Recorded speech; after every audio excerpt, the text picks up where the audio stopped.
உன் முழு இதயத்தோடும் முழு உள்ளத்தோடும் முழு மனத்தோடும் முழு ஆற்றலோடும் உன் ஆண்டவராகிய கடவுளிடம் அன்பு கூறுவாயாக. நம் ஆண்டவராகிய இயேசு கிறிஸ்துவின் அன்பும் அருளும் அமைதியும் மகிழ்ச்சியும் உங்கள் அனைவரோடும் இருப்பதாக. இறைவார்த்தை ஒரு அற்புதமான செய்தியை இந்த நாளில் நமக்கு சொல்லுகிறது. ஞானம் நிறைந்தவன் எவனோ அவன் இவற்றை உணர்ந்து கொள்ளட்டும். பகுத்தறிவு உள்ளவன் எவனோ அவன் இவற்றை அறிந்து கொள்ளட்டும். அவ்வளவுதான் செய்தி. ஞானம் உள்ளவர்களுக்கு இன்றைய நாளினுடைய இறைவார்த்தை கொடுக்கப்படுகிற போது அவன் சரியாக அவற்றை உணர்ந்து கொள்வான். யாருக்கு பகுத்தறிவு இருக்கிறதோ அவர்கள் சரியாக ஆண்டவருடைய வார்த்தைகளை அறிந்து கொள்வார்கள். ஒரு தந்தை தன் பிள்ளை தவறு செய்து விட்டான் என்பதற்காக அவரை கடிந்து கொண்டு அடியோ அடி என்று அடித்து விடுகிறார். கோபித்து கொண்டவன் வீட்டை விட்டு வெளியே போகிறான். அப்பா மேல கோபம், அப்பா என்னை திட்டாரு, அப்பா என்னை அடிச்சிட்டாரு என்று கோபப்பட்டு வீட்டை விட்டு வெளியே போயிடுறான். வெளியே போனவன் ஏதோ ஒரு விபத்தில் சிக்குண்டு அவன் மருத்துவமனையில் அனுமதிக்கப்படுகிறான். அப்பாவுக்கு மகன் காணலையே என்கிற பரிதவிப்பு. தேடி தேடி அலைகிறான். இறுதியாக அவன் மருத்துவமனையில் இருப்பதை கேள்விப்பட்டு அந்த இடத்தில் ஓடி போகிறான். அவன் ஓடி போகிற போது அந்த இடத்தில் யாருமே நிற்கவில்லை. யாரும் இல்லாத அந்த இடத்தில் தனிமையாய் கிடந்த தன் மகனை கட்டி அரவணைத்து முத்தமிடுகிறார் அந்த தந்தை. அந்த மகன் உணரத் தொடங்கினான். அப்பாவினுடைய கடிந்து கொள்ளுதலும் அப்பாவினுடைய கோபமும், அப்பா என்னை அடித்ததும் நியாயமானதே. நான் நல்லவனாக இருக்க வேண்டும், நான் ஒழுக்கத்தோடு நடந்து கொள்ள வேண்டும், என் வாழ்க்கையை நான் பண்படுத்தி நல்ல ஒழுக்கத்தில் இருக்க வேண்டும் என்பதற்காக தந்தையினுடைய இந்த செயல் நன்மை நிறைந்த செயலே, உண்மையான செயலே. இது உண்மையான அன்பு, இது தந்தையின் அன்பு என்பதை அவன் புரிந்து கொள்கிறான். பிரியமானவர்களே, கடவுள் சில நேரங்களில் நம்மை தண்டிப்பதாக, நம்மை சோதிப்பதாக, நம்மை நோகடிப்பதாக நாம் நினைத்து கொள்ளலாம். பல நேரங்களில் நாம் நினைப்போம். ஏன்னா நாம் நினைச்சபடி நடக்காது. சில விஷயங்கள் நாம் நினைத்தபடி நடக்காது, அதுபடி போகாது. அதனால நாம் மனமுடைஞ்சு போயிடுவோம், சோர்ந்து போயிடுவோம், ஜபிக்க மாட்டோம், கோயிலுக்கு வரமாட்டோம். சில நேரங்களில் கடவுள் மேல நமக்கு ஒரு கோபம் இருக்கும். ஏன் நான் இதெல்லாம் செய்யறேனே, எனக்கு நடக்க மாட்டேங்குதே என்கிற வருத்தம். நம் ஆண்டவராகிய கடவுள் ஒருவரே ஆண்டவர். உன் முழு இதயத்தோடு, முழு உள்ளத்தோடு, முழு மனதோடு, முழு ஆற்றலோடு உன் ஆண்டவராகிய கடவுளிடம் அன்பு கூறுவாயாக.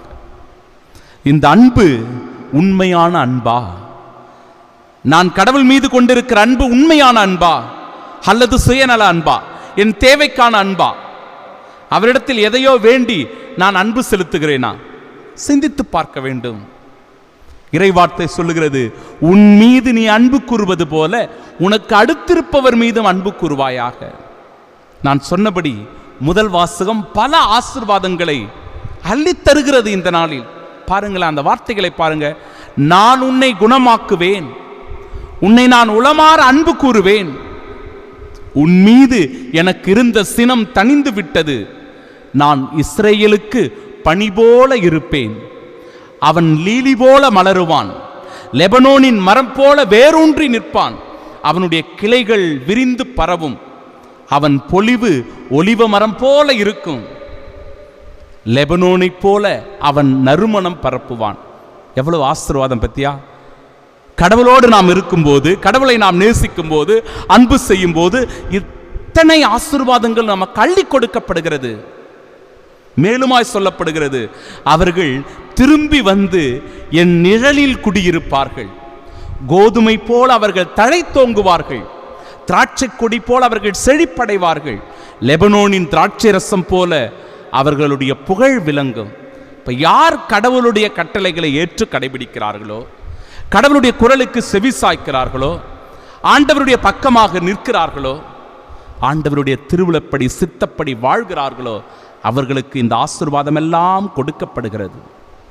அதனால் தான் நான் சொன்னேன், இந்த ஆசீர்வாதங்களை ஒருவர் பெற்றுக்கொள்ள வேண்டும் என்றால் ஞானம் நிறைந்தவர் எவரோ அவர் இவற்றை உணர்ந்து கொள்ளட்டும், பகுத்தறிவு உள்ளவர் எவரோ அவர் இவற்றை அறிந்து கொள்ளட்டும் என்று. நான் பசுமையான தேவதாரு மரம் போன்றவன், உன் கனி எல்லாம் என்னிடமிருந்தே வருகிறது என்கிறார் ஆண்டவர்.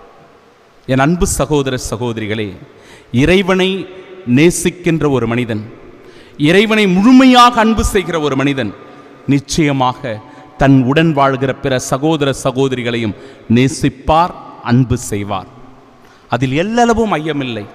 யார் ஒருவர் தன் உடன் வாழ்கிற பிற சகோதர சகோதரிகளை நேசிக்க முடியவில்லையோ, அன்பு செய்ய முடியவில்லையோ, மன்னிக்க முடியவில்லையோ, இரக்கம் காட்ட முடியவில்லையோ, அல்லது அவர்களுக்கு உதவி செய்ய முடியவில்லையோ, கடவுளை நேசிக்க முடியாது, அன்பு செய்ய முடியாது, உதவி செய்ய முடியாது, கடவுளுடைய இரக்கத்தை பெற முடியாது, கடவுளுடைய மன்னிப்பில் வாழ முடியாது. துன்ப வேளையில் நீங்கள் என்னை நோக்கி மன்றாடுவீர்கள், நான் உங்களுக்கு செவி கொடுப்பேன் என்கிறார் ஆண்டவர். உங்களுக்கு நயமான கோதுமையை உணவாக கொடுப்பேன், மலை தேனால் உங்களுக்கு நிறைவளிப்பேன் என்கிறார். எப்பொழுது நாம் ஆண்டவருடைய குரலுக்கு செவி கொடுக்கிறோமோ அப்பொழுதுதான் அந்த தந்தையினுடைய அன்பை எப்பொழுது அந்த மகன் புரிந்து கொள்கிறான் என்றால், அவன் ஒரு விபத்தில் சிக்குண்டு மருத்துவமனையில் காயத்தோடு அவன் கிடக்கிற போது, அனாதையாக அந்த இடத்தில் படுத்து கிடக்கிற போது, ஐயோ எனக்கென்று யாருமே இல்லையே, என் பக்கத்தில் யாருமே இல்லையே என்று வருந்துகிற போது அவனுடைய தந்தையின் அன்பை உணரத் தொடங்குகிறான், அவனுடைய தந்தையினுடைய பாசத்தை உணரத் தொடங்குகிறான். என் அன்பு சகோதர சகோதரிகளே, கடவுளுடைய ஆசீரை நாமும் உணரத் தொடங்க வேண்டுமென்றால், அவருடைய ஆசீர்வாதங்களை நாம் ஒவ்வொருவரும் பெற்றுக்கொள்ள வேண்டுமென்றால், முழு இதயத்தோடு, முழு உள்ளத்தோடு, முழு மனதோடு, முழு ஆற்றலோடு எல்லாம் வல்ல இறைவனை அன்பு செய்வோம். எல்லாம் வல்ல இறைவனை அன்பு செய்கிற ஒவ்வொரு மனிதனும் தன் உடன் வாழ்கிற பிற சகோதர சகோதரிகளையும் நேசிப்பார்கள், அன்பு செய்வார்கள், மன்னிப்பார்கள், இரக்கத்தோடு நடந்து கொள்வார்கள் என்பதில் ஐயமில்லை. ஆமீன்.